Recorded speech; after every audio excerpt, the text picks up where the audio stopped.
Les nombres de 0 à 999. Aujourd'hui, nous allons apprendre à décomposer les nombres de 0 à 999, à reconnaître le nombre des dizaines et le nombre des unités, ainsi que le chiffre des dizaines et le chiffre des unités. Prenons l'exemple du nombre 648.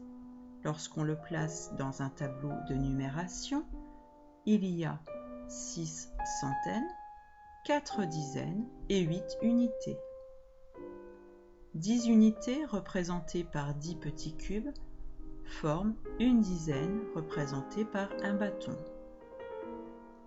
Un bâton plus un bâton plus un bâton plus un bâton égale 4 dizaines, c'est-à-dire 40 unités. Une centaine représentée par une plaque est égale à 100 unités.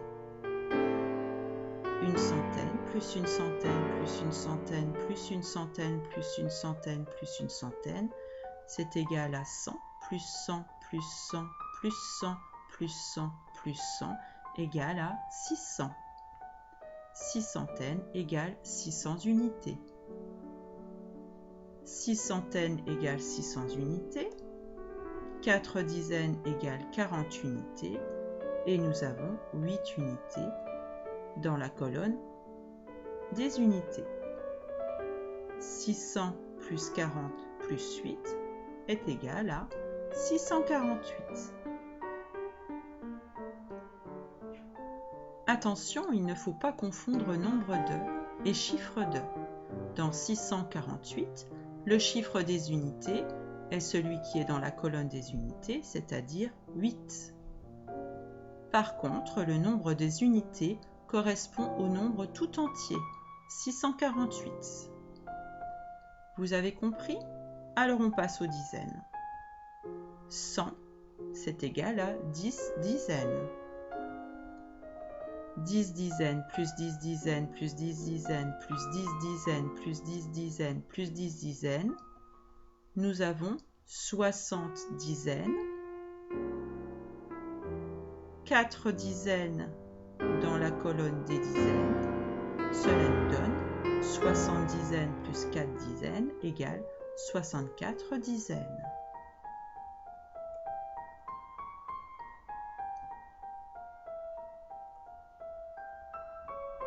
Dans 648, il y a 64 dizaines. Pour trouver facilement, on met un point sous le chiffre des dizaines, ici 4, et on souligne le nombre depuis le début. 64. On obtient le nombre de dizaines. Celles que l'on voit, 4. Celles qui sont cachées, 60. Attention, il ne faut pas confondre nombre de et chiffre de.